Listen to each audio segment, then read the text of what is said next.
One of the things I didn't worry about in Alaska was air conditioning.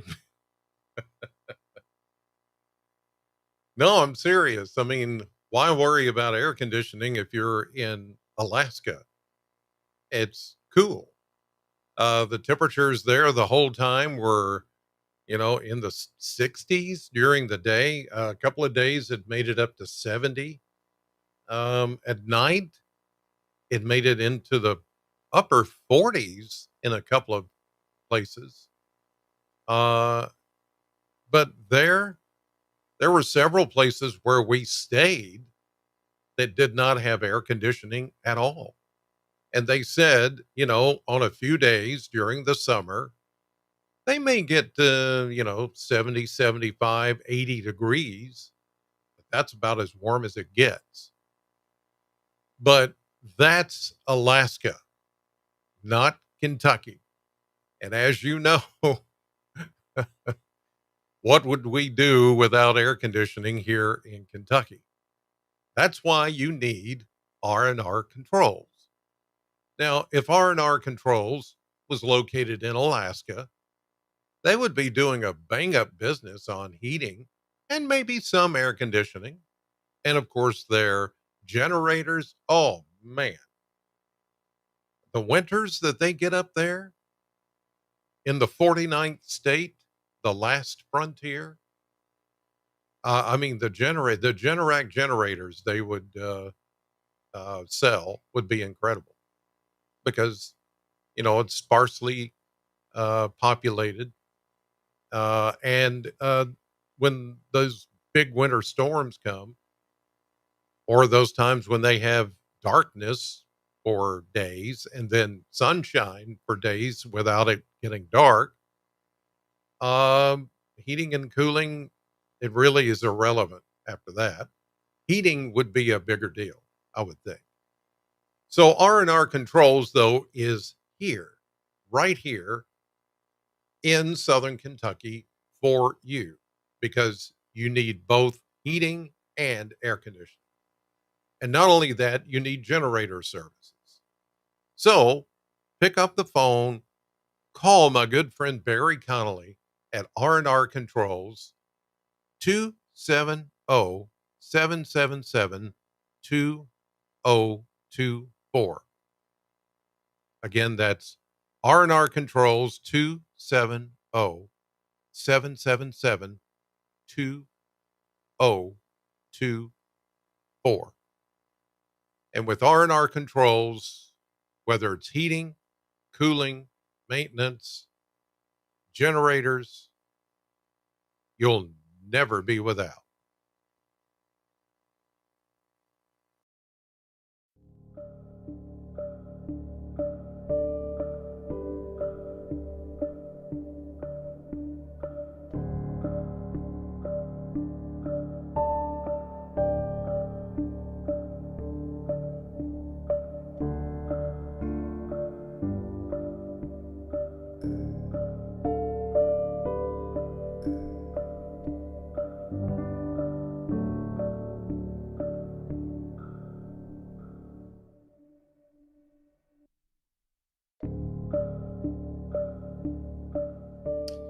Well, hello, everybody.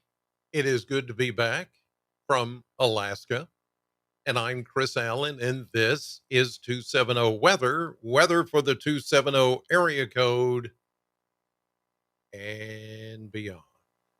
And yes, I've taken the opportunity to do a little, do some lighting and some sense of something that looks different as far as the studio here at home.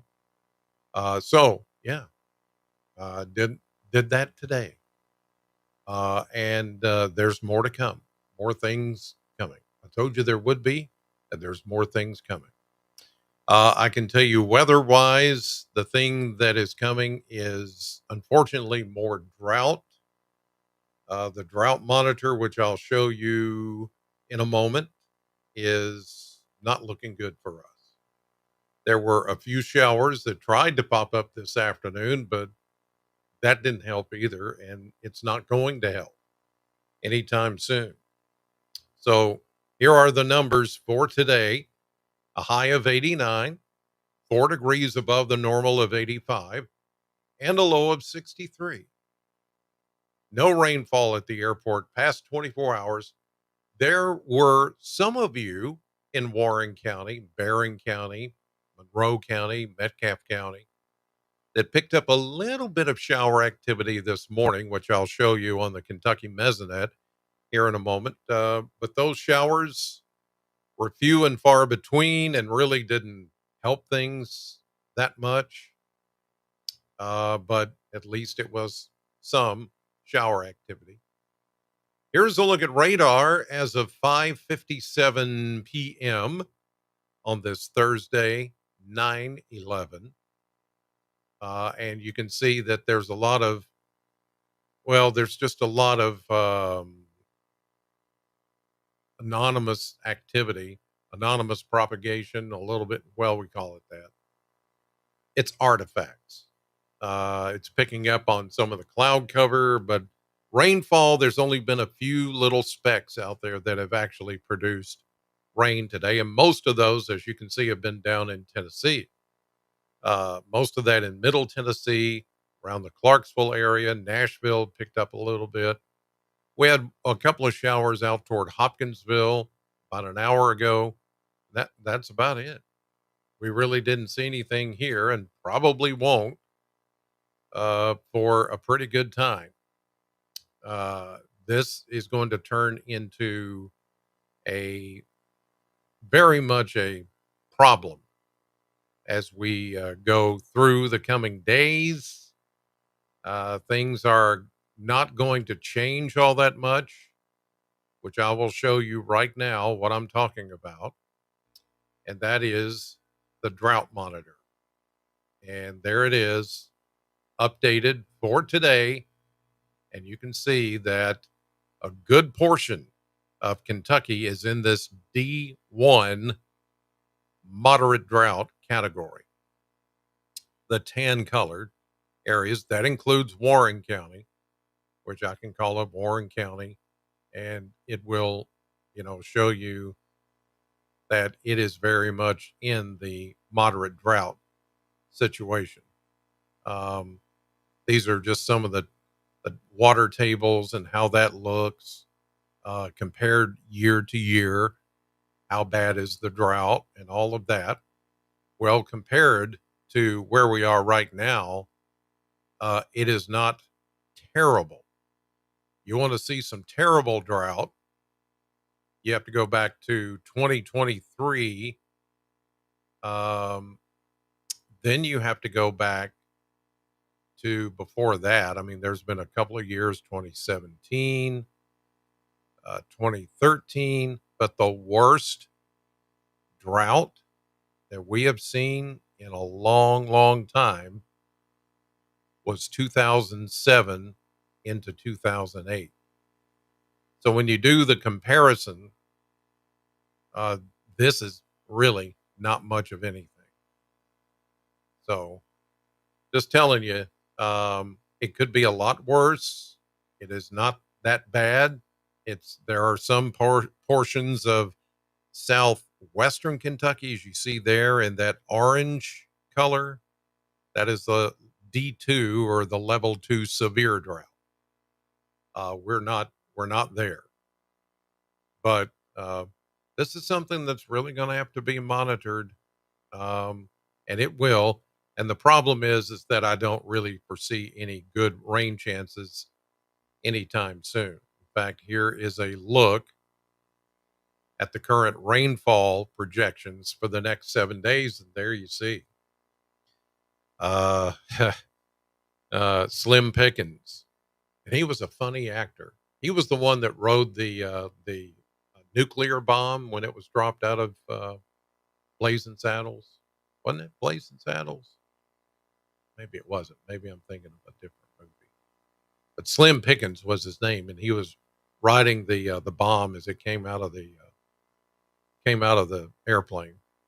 Anyway, Slim Pickens, not only an actor, but that's our rain forecast.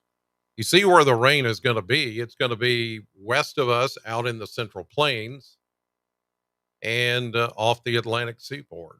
But for us, eh, no help. No help at all. All right, let's take a look at the Kentucky Mesonet Network and we'll check some numbers here at 6:01 p.m. if you're just joining me. Live here on this Thursday, 9/11, with your 270 weather and going through and checking everything. I'm back after going to Alaska for almost 2 weeks. But here we are. I knew I'd be coming back to, harsh reality of warm weather, dry weathers. You guys had some rain last week while I was gone, and that was great. You also had some severe weather, which is not great. But now I'm back and it's dry and warm again. 80s right now, 70s out east of us, where there were a couple of little showers even this morning, but 80s elsewhere, upper 80s to 90 back to the west. Rainfall, let's take a look. Past 24 hours, and here you see, look at that. This was this morning, early. I know because I get up early and it had just finished raining when I was on my way to work, right about 3 a.m. And there at the Corvette plant, picked up 19 hundredths of an inch of rain. But as I showed you at the Bowling Green Airport, where I live now, next to the airport, nothing. There was no rain. But you go up toward Louisville Road and the Corvette plant and I-65 in that area, Oakland, Smiths Grove, about 2/10 of an inch of rain. You got rain. And you got rain up in Edmonson County near Brownsville, Cleveland, places like that. 2/100 of an inch of rain over in Morgantown, 1/15 of an inch of rain in Bon Air, west of Glasgow, a 1/4 inch of rain down in Tompkinsville, almost that much in Edmonton and Metcalfe County, and then 1/10 of an inch down in Burkesville, and almost 2/10 in Albany. So it's just this little strip right here that picked up the rain today. Winds right now are coming out of the north at 3 to 5, maybe 6, 7 miles per hour. But it is a weak cold front that is going to push through tonight. It's going to really shut off any kind of rain. It'll make it a little less humid tomorrow, though it wasn't too bad today. And after that, it's just going to be dry. Now, dew points at the moment are in the upper 50s to low 60s, pretty much where we have had them for a little while. Okay, let's move on to the charts. Here's a look at the maps. High pressure, dad gum you high pressure, dag nabbit, big bully, wall of high pressure. We don't like it. Now, if this were a different weather pattern and we've had rainy days, high pressure would be our friend. But right now, it's just a stubborn old bully. Keeping away the rain. The rains just are not happening. Here's right now, or just about 7 o'clock, nothing. There's a little short wave, a little disturbance west of us, but I doubt it's going to trigger anything. The air is just too dry. There may be some patchy fog in the morning, especially in those places that picked up a shower this afternoon or this evening. 7 a.m. tomorrow, high pressure sitting right on top of us. So that means a mainly clear sky. That also means patchy fog. Here we go into the day, afternoon, Friday. There's your high. There's your bully. There's your bully. Friday night, still there. Saturday morning, still there, moving a little further away. Saturday afternoon and evening. Sunday, not really any change. Monday, oh, look, there's a cold front. But guess what? There's high pressure on the north side and the south side of that front. So guess what? That front means nothing. It means it's too dry to produce anything. So, bleh. Tuesday, look, stationary front with a low pressure system and a little trough, little disturbance. But guess what? It's too dry. So it's not going to produce anything. Normally, a low pressure system with a stationary front and a little shortwave disturbance would produce all kinds of rain, but it's not happening. This is Tuesday. Wednesday, zero zip nada.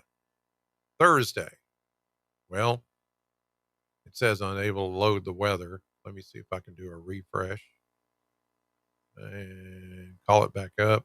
Nope, not there. I mean, there's a front back to the west, but I'm really doubtful it's going to produce anything.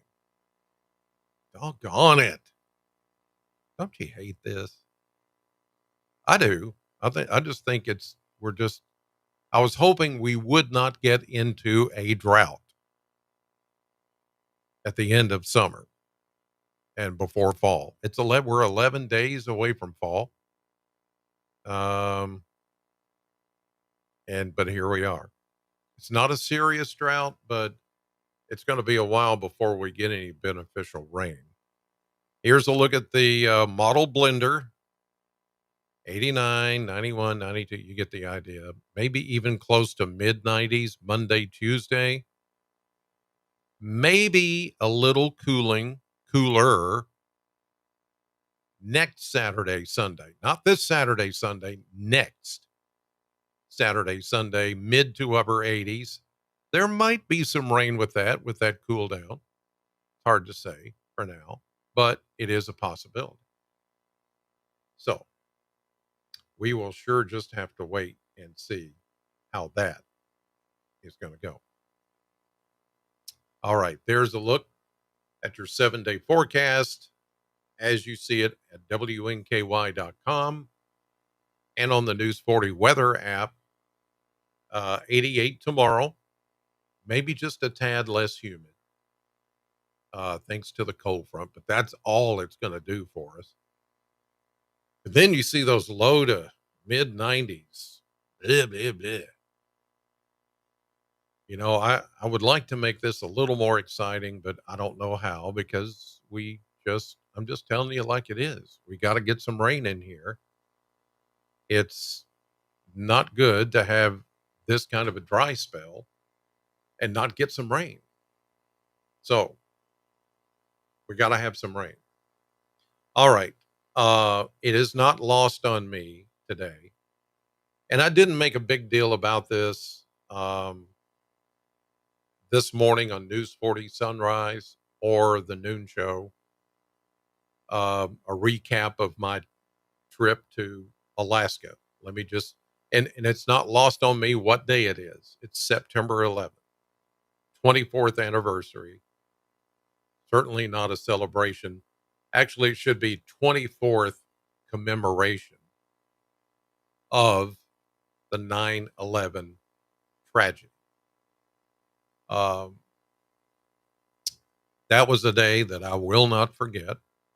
It was a day then that when I was scheduled to come in and do the weather on AM Kentucky, and I did, but I was also scheduled to leave for a meeting at the State Emergency Operations Center, the state EOC, which is located in Frankfurt, state capital.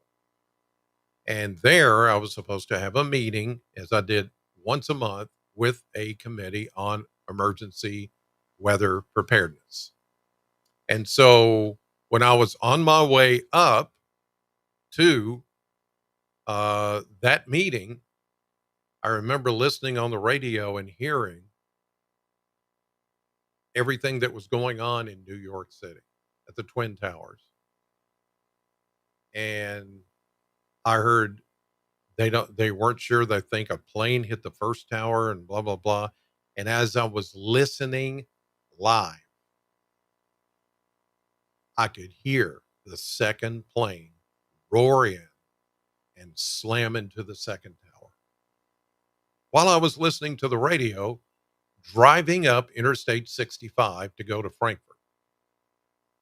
I will never, ever forget that. Then I got a call from the state EOC. They said, turn back, go back to Bowling Green, canceling the meeting. We're on lockdown. We're assisting national. Yeah. The president and everybody else in government with this national emergency. And I can just remember looking up and seeing how clear the skies were. And I was just waiting. I'm like, is there going to be a plane that flies over? Is there going to be stuff happening here in Kentucky? It scared me to death. And I prayed then like I've never prayed before. I thought, well, this could be the day. This could be the day. But it turned out not to be the day, the end of the world. Uh, but I will say it was the end of the world as we knew it, as we knew it. It seems like since then our innocence has been more lost than it ever has, and that's sad. I can even just in the last few days taking this trip to Alaska, having to. I just don't like. I'm okay to fly. I just don't like the hassle and the. I actually got patted down. I don't know why. I think they just randomly sometimes do that. I've never been patted down before, and it was just it's not good.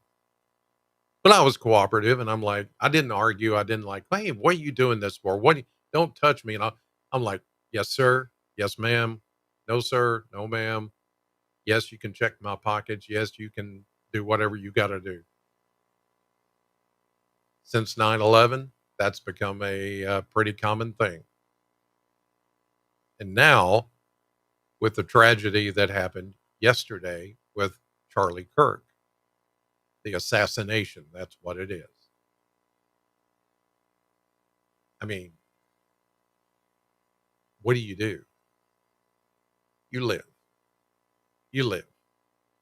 Uh, and for somebody like him who was on the national platform, political platform, very outspoken, really an incredible guy, family man, leaves his wife and his two little babies, his kids. He's gone. All because somebody did not like what he had to say. Well, you know what? Uh, this is another thing that I feel like has just gone off the rails, and that is we just cannot tolerate one another. We can't have a disagreement and then just go on and like you're gonna say and think what you think and say, and I'm gonna say what I think and say and what I feel.